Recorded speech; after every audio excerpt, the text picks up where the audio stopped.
Bonjour à tous chers mortels, c'est Dragma, on se retrouve pour ce 4ème round du tournoi shonen. Donc je le redis encore une fois, ce n'est pas un tournoi pour dire quel est le meilleur shonen de tous les temps, c'est juste pour montrer le shonen que je préfère par rapport à mon expérience, mes lectures, etc. Voilà, ça s'arrête là, ça ne va pas plus loin, ça ne reste que mon avis, vous avez tout à fait le droit de ne pas être d'accord avec moi et je pense que c'est déjà le cas sur beaucoup de titres que j'ai présentés et ça le sera encore. Mais voilà, c'est comme ça. Alors on commence avec Hell Paradise, qui est un titre très sympa. Pour l'histoire, on suit plusieurs samouraïs, brigands, bref, qui ont été capturés par le roi principalement, et qui vont être envoyés sur une île où il y a potentiellement une plante qui rendrait immortelle, chose que le seigneur aimerait beaucoup récupérer. Et si jamais ils arrivent à ramener cette fameuse plante au seigneur, il leur fait, voilà, tous les crimes que vous avez fait, pouf, parti, ça repart à zéro, ça n'a jamais existé. Voilà. Bien évidemment, c'est un moyen très simple pour lui d'aller récupérer cette merveille de plante immortelle sans se bouger le cul, sans prendre de risques, etc. Puisque de toute façon, si jamais il meurt, bah c'est pas bien grave et ça fait des emmerdes en moins. Donc voilà. Du coup, plusieurs de ces personnes vont aller sur cette fameuse île, accompagner chacun d'un sort de surveillant pour vérifier qu'ils font bien leur taf.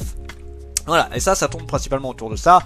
L'île est remplie de créatures et de trucs très particuliers qui jouent sur l'illusion, qui sont soit ou juste très forts, etc. Et on va se rendre compte qu'ils ne sont pas forcément tout seuls sur l'île. C'est un manga qui est vraiment très cool, que j'aimerais bien continuer. C'est vrai que j'ai un gros retard, je crois que je suis au 6ème ou 7ème tome. Il faut que je rattrape la série. C'est une série qui est vraiment très bien. Le dilemme de Toki, on suit un jeune homme tout à fait classique, qui est ami avec des gens, etc. Et à un moment donné, un extraterrestre va apparaître chez lui. Sauf que cet extraterrestre n'a pas de genre. C'est-à-dire qu'il n'est ni un homme, ni une femme. Il n'a rien, il n'a pas d'organes reproductifs, tout ça. Et sauf qu'il va arriver un moment où il va devoir choisir. Il va devoir choisir, est-ce qu'il devient une femme ou est-ce qu'il devient un homme. Et ça va être le dilemme de Toki. En gros, là, il va essayer de se familiariser avec le fait de vivre avec des humains, pendant un temps en tout cas. Parce que le but, c'est quand même de retourner chez lui, il faut qu'il récupère des composants, etc. Oui, et aussi pour changer de sexe, si je dis pas de bêtises.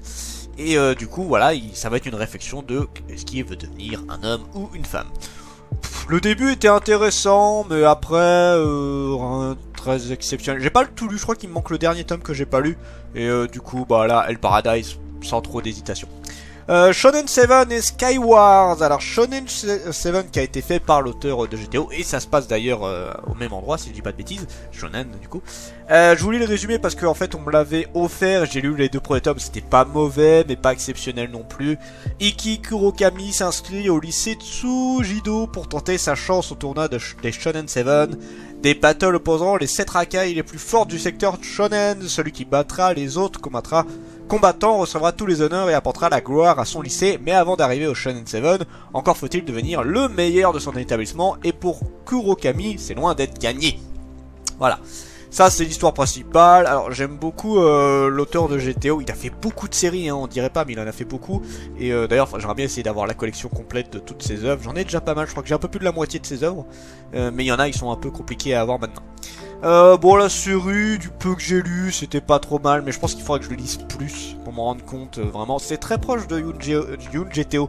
GTO, voilà, c'est Onizuka avec ses élèves, et Yun GTO, c'était l'époque où il était à Shonen, et où il se battait contre plusieurs gangs. On voit comment il est devenu extrêmement connu, etc. Et c'était une période assez intéressante, et ça s'en rapproche beaucoup. Voilà. Skywars, pareil, un manga qui était plutôt mignon. En terminant en 8 tomes, je crois que j'ai lu les 2-3 premiers tomes, pareil, si je dis pas de bêtises. Dans le petit royaume d'Eldura, tenu d'une main de fer par le despote Ornissos, il n'existe pas de plus grave faute que le crime d'envol. Fendre les cieux, tel est pourtant le rêve de Knit, jeune berger dont le père a lui-même disparu après avoir créé une machine volante. Le monde de Knit bascule le jour où surgit à Eldura un inconnu chevauchant une monstrueuse créature dotée d'ailes. Et ce jeune garçon va partir du coup et va commencer à découvrir le véritable monde, puisque là personne ne sortait de cette île.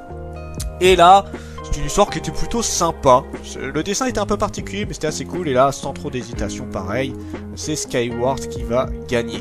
Là, voilà, je parle pas beaucoup de ces titres-là parce que c'est pas des titres qui m'ont beaucoup marqué, à part Hell Paradise pour l'instant. Là, on en a deux qui sont un peu plus, qui m'ont un peu plus marqué. Yamada-kun, que j'ai pas totalement fini. il y a plus de 20 tomes, si je dis pas de bêtises. Yamada-kun, on en est où là, niveau de la série? Yamada-kun, actuellement, on en est à 28 tomes au Japon, c'est terminé en 28 tomes et on arrive au 24e tome en France. On est à 24 tomes en France, visiblement. C'est une série qui était très sympa, en gros on suit un jeune homme, racaille, qui est ultra mal vu alors qu'il est très gentil, c'est juste qu'il est très mal vu à cause de comment il est physiquement et tout. Et à un moment donné, il va tomber sur une jeune fille qui est un peu la première de la classe. Il va l'embrasser sans faire exprès en tombant dans les escaliers. Et ils vont échanger de corps. Ouais, puisqu'on va se rendre compte que cette jeune fille est une sorcière qui a le pouvoir d'intervertir son esprit avec une autre personne en l'embrassant. Et on va se rendre compte également qu'il y a 7 sorcières dans l'établissement, chacun avec un pouvoir différent. Et le héros, sa particularité, c'est qu'il peut copier le pouvoir d'une sorcière en l'embrassant. Voilà, et ça va, ils vont se transformer en un club pour découvrir les différentes sorcières, parce que si tu découvres les 7 sorcières, tu peux réaliser un vœu. Voilà, et c'est un petit peu le principe du manga, et malheureusement qui a un peu traîné en longueur, puisque là, je crois que c'était à partir du 15e ou 16e tome, où on est arrivé au fameux rituel des 7 sorcières, et après ça a un peu recommencé, c'est dommage, parce que je trouve que c'est le genre de série, des fois il faut savoir s'arrêter, et là ça devenait un peu trop long. J'ai pas encore continué la série, mais je la finirai cette série là, c'est clair et net. Super X Hero, qui est un manga Ponshu, comme on appelle communément, donc un manga extrêmement ecchi, où en gros on suit des différents héros qui essayent de sauver le monde d'extraterrestres insectes qui essayent de détruire la libido des humains, parce qu'ils considèrent ça infâme, parce qu'ils considèrent que c'est malsain, etc. Sauf qu'en détruisant la libido des humains, bah, ça leur empêche aussi d'avoir envie de se reproduire, et du coup bah, ça pourrait exterminer la population humaine, et ça change aussi un peu les gens, puisque mine de rien, la libido, bah, on en a tous. Beaucoup, enfin, beaucoup de gens en ont, on en a tous, mais pas de toute la même quantité, on va dire ça comme ça. Donc voilà, et nos héros se battent justement avec cette force de libido, un peu à la Power Ranger. En fait, ils ont une sorte de badge, de montre qui absorbe leur libido et qui leur transforme en pouvoir. Voilà. C'est rigolo, sans prise de tête, mais là, clairement, même si Yamada-kun est un peu trop long, je trouve, pour l'instant, j'ai une grosse préférence pour ce titre-là qui était très sympa. Je vous le conseille fortement. Ranma un demi et One Piece. Alors, j'ai un peu mal au cul pour un truc, c'est que il y a des titres, vous savez, je savais qu'on allait m'engueuler en mode ah, comment ça se fait que ce titre il est pas mis en avant plus que les autres, il devrait être plus loin et tout. Et One Piece, je me suis dit que ça allait en faire partie justement parce que il suffit qu'il croise un manga que j'aime beaucoup plus. Il y a plein de mangas que j'apprécie plus que One Piece, mais ça reste quand même. En fait, c'est la communauté de One Piece, il y en a qui m'énervent un peu. Ça dépend lesquels. J'adore. En fait, j'aime bien One Piece. J'aime beaucoup One Piece, mais depuis qu'on a passé l'arc des 2 ans, je suis beaucoup moins dedans.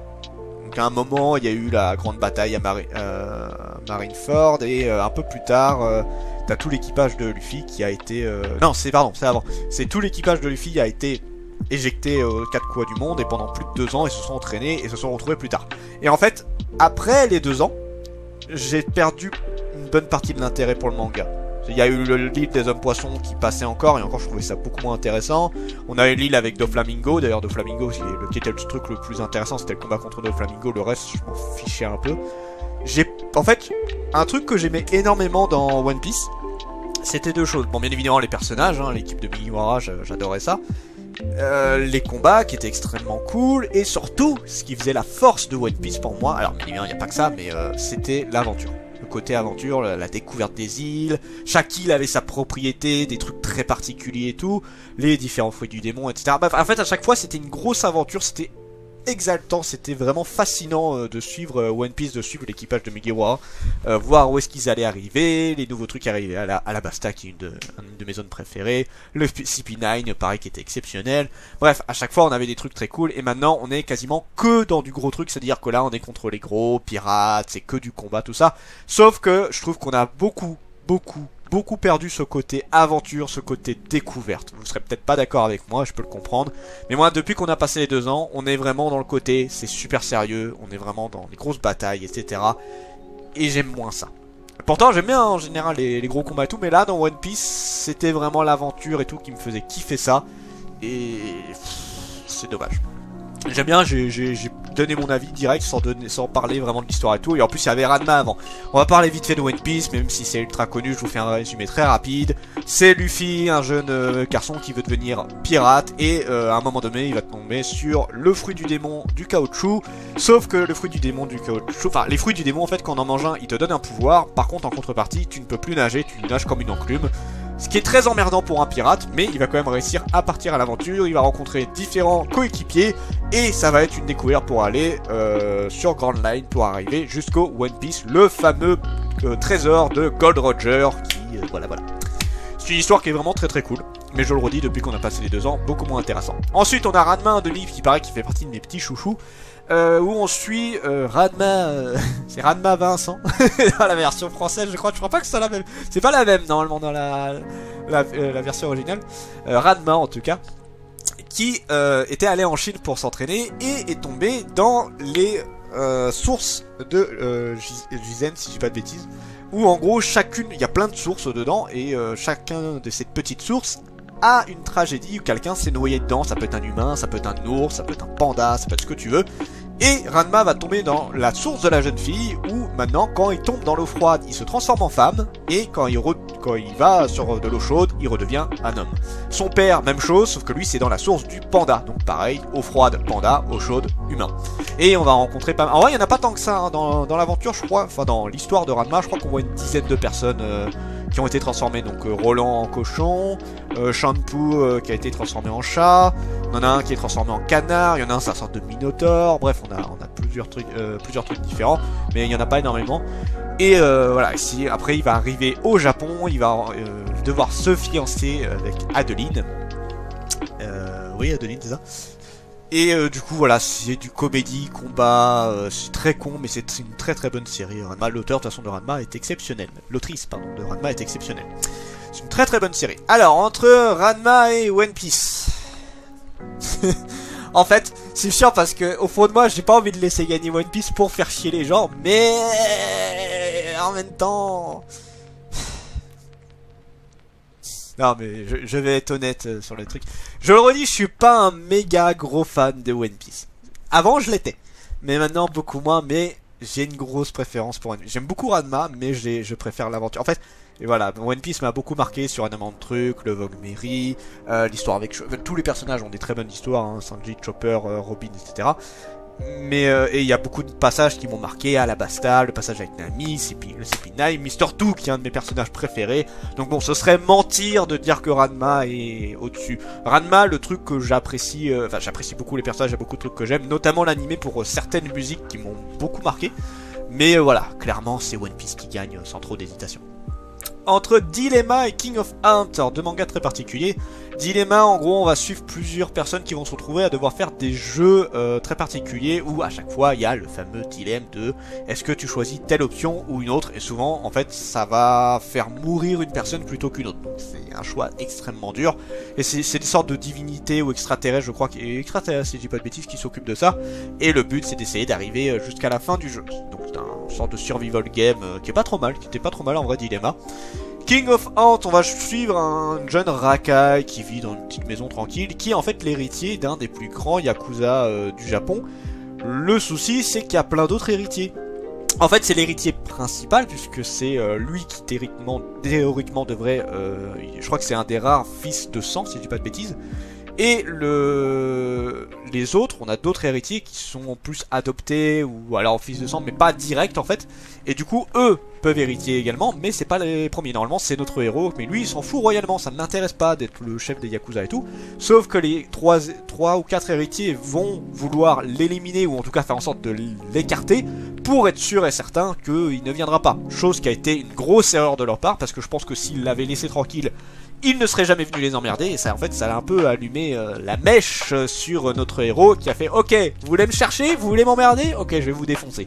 C'est un peu l'idée, c'est un truc un petit peu à la GTO complètement barge, et c'est très drôle. Il y a que le dessin qui est un peu particulier, mais là je prends King of Hunt qui est vraiment très cool. C'est très drôle comme série, et si vous avez aimé GTO, je pense que vous aimerez beaucoup cette série là. Alors, Trisagion ou Toyo Éternité. Trisagion, je me rappelle pas beaucoup, j'ai acheté les 3 tomes, hein. Je crois que j'avais acheté le pack entier pour celui-là. J'ai juste voulu lire le résumé parce que ça fait tellement longtemps que je me rappelle plus beaucoup. Dans la nuit, depuis la nuit des temps, les hommes affrontent les Nihil, les anges déchus qui infiltrent notre monde. Le 19e siècle orphelin, depuis l'attaque de ces créatures malfaisantes, Lévi devient le disciple du grand mage et inventeur Thomas Edison. Son objectif, intégrer Trisagion, l'agence d'exorcisme luttant contre les anges déchus. Parviendra-t-il à résister au déchaînement des forces occultes qui menacent le monde? Et les Nihil, si je dis pas de bêtises, c'est pas le mix entre humain et ange, si je dis pas de bêtises. Enfin bon. C'est une série qui est terminée en 3 tomes, qui était pas exceptionnel. En fait, c'est le genre de manga qui aurait été très cool si ça avait été un peu plus long. Mais du coup, bah, rien de foufou. Voilà. Ensuite, Toyo Eternity, qui est très connu, il y a l'anime en ce moment. Bon, pareil, un petit résumé rapide sur celui-là. On suit une sorte de créature qui va prendre la forme de plusieurs personnes et créatures qu'elle va croiser. La première, c'était un loup, un loup mort, et elle va prendre sa forme. À un moment donné, elle va se faire ami-ami avec un humain qui malheureusement va mourir de maladie, si j'ai pas de bêtises. Il va prendre sa forme. Ensuite, il va rencontrer une jeune fille, après un ours géant, etc. Bref, il va prendre la forme de beaucoup de personnes. Et il va essayer d'apprendre un peu à vivre comme un humain, et surtout à savoir qui il est réellement, puisqu'il n'a pas vraiment... Enfin, au début, en tout cas, il n'a pas vraiment... Il n'a pas d'émotion, il n'a rien du tout. Il découvre complètement, donc il part de zéro. Une histoire qui était très sympa, mais que j'ai un peu stoppé, malheureusement. J'ai un petit peu stoppé. Bon là, pas trop d'hésitation, hein. Toujours Éternité gagne sans trop de soucis. C'est... Voilà, ça là-dessus, il n'y a pas de problème. Get Baker Wonder Rabbit Girl. C'est alors Get Baker, j'ai une histoire un peu particulière avec lui. On va déjà faire le résumé. On suit 2 personnes, une personne qui fait des illusions et une personne qui utilise de l'électricité. Et en fait, c'est des sortes de... Pas des tueurs à gages, mais des mercenaires en quelque sorte. Ils acceptent n'importe quel job à partir du moment où ça peut rapporter de l'argent. Et ils sont doués dans leur boulot, mais ils sont un petit peu concons et souvent leur argent ils le perdent extrêmement vite parce qu'en plus ils ont plein de dettes. Donc voilà, et on va se rendre compte qu'il y a beaucoup d'autres personnes qui sont capables de manier des pouvoirs et au bout d'un moment ça devient une sorte de guerre pour tout simplement survivre. Le manga était très cool, mais il fait partie de ces séries qui étaient très longues à lire. Je le redis, c'est une très bonne série, mais très long à lire.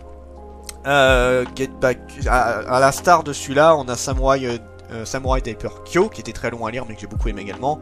Et Yu GTO est pareil. En fait, c'est des séries que j'ai beaucoup aimé, mais que je trouvais très long à lire. Et après, on a Wonder Rabbit Girl, qui, en gros, on suit un jeune homme qui attire beaucoup de filles et qui va se rendre compte qu'il y a une fille qui a traumatisé... Non, attends, excusez-moi. C'est en fait, il est le jumeau d'un mec qui est extrêmement classe, extrêmement populaire et tout. Et ce jeune homme s'est fait... il y a eu quelque chose de dramatique avec une fille qui se fait appeler Wonder Rabbit Girl, qui l'a traumatisé et qui l'a mis dans le coma. Du coup, ce jeune homme qui est le frère jumeau, alors il a pas le même caractère, il est très timide, il est pas aussi confiant que son frère et tout, mais il a quand même la même gueule que lui, donc il peut se faire passer pour lui. C'est ce qu'il va faire, il va rejoindre son lycée et essayer de trouver qui est la Wonder Rabbit Girl. Sauf que le problème, c'est que pour trouver quelle est cette jeune fille, il va devoir en voir plusieurs, chose qu'il a pas du tout l'habitude, et aussi que chacune de ces jeunes filles a un fétichisme très particulier. Voilà, c'est un manga qui est plutôt rigolo, que j'ai pas encore fini, mais là, pareil, sans hésitation, Get Baker qui gagne. Oh là. Resident Evil et Splatoon. Oui, j'avais testé Splatoon un petit peu. Alors Resident Evil, bon, on n'en parle plus, vous savez, c'est le truc avec Umbrella, les Stars, etc. Là, en fait, on a 2 séries, j'en ai pris une en particulier, mais en fait, je rassemble un peu les deux, qui se passent beaucoup plus tard. Donc là, c'est principalement pour les fans de Resident Evil. Là, pour l'histoire, dans celui-là, c'est une école. C'est une école de jeunes filles riches. Et il va commencer à avoir une infection du virus T qui va commencer à infecter plusieurs personnes. Ça va se répandre dans l'école et on va avoir plusieurs personnes qui vont arriver et qui vont essayer d'arrêter le virus. Et après on en a une autre où ça se place sur la plage pour une émission télé. Et je crois que c'est dans le 2 où on voit Claire d'ailleurs, Claire Redfield.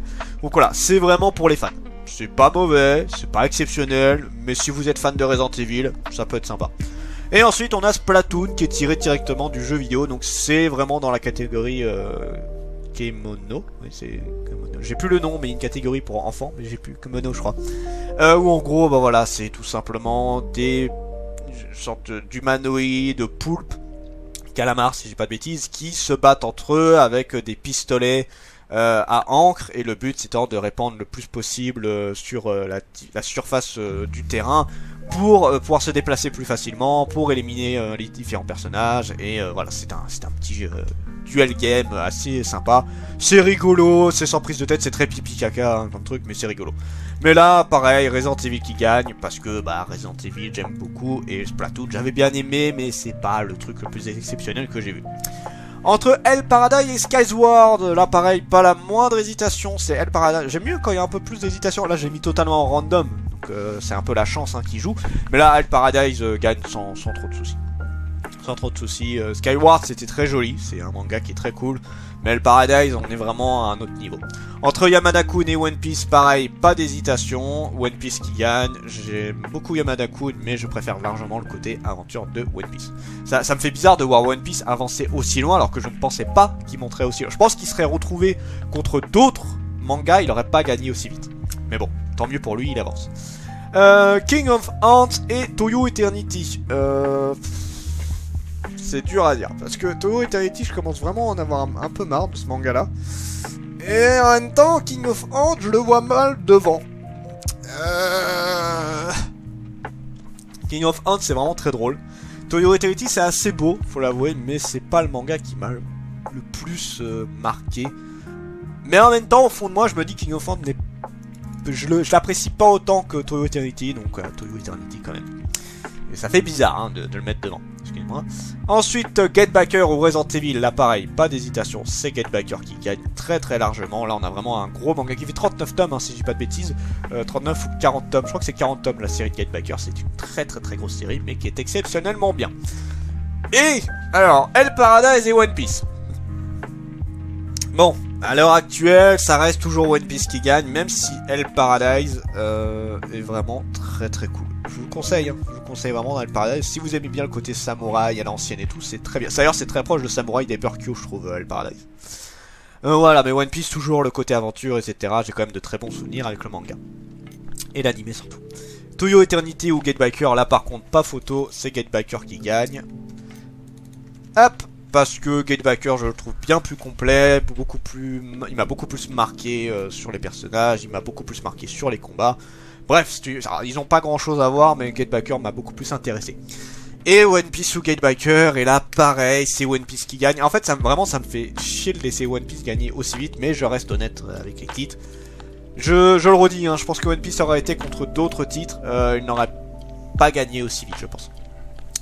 Mais voilà, One Piece passe devant Get Backer parce que je le redis, j'ai beaucoup plus de souvenirs intéressants sur One Piece par rapport à Get Backer qui m'avait très saoulé sur la longueur de la lecture, même si j'avais beaucoup aimé les personnages, l'histoire et tout ça. Donc voilà, là le 4ème round a été plus rapide, mais en vrai il n'y avait pas de gros titres là, les seuls gros titres qu'il y avait dans le lot c'est Hell Paradise. Yamada-kun à la limite, Ranma One Piece, mais bon là dommage, Ranma s'est affronté à One Piece. Toyo Eternity, ouais, Get Backer plus. Là on a 4 titres en gros. Attends, Hell Paradise, Yamada-kun encore, Ranma, One Piece, Get Backer. 5 titres vraiment que je considère qui m'intéressent beaucoup. Et le reste c'est plus dans le voilà c'est sympa mais sans plus, ou alors j'ai complètement zappé. Voilà, ça arrive, hein, ça arrive. Et d'ailleurs on va voir vite fait sur le preview de la prochaine fois. Est-ce que on aura des gros trucs? Billion Dog, excusez-moi, attendez, je remets ça bien. On a Billion Dog, Jujutsu Kaisen, Nagatoro Dog N, Dr. Stone Abyss, Red Ace Sword, Samurai Deeper Kyo, Goblin School, Lady Vampire, Quintuples, Free on Game, Moriarty, Final Fantasy, Devil Inside, Nisekoi. Là on a déjà des mangas qui risquent de plus s'affronter. Oh mon dieu, Jujutsu Kaisen, il va certainement aller très long. Sur ce, c'était Dragnar et je vous dis à la prochaine, chers mortels.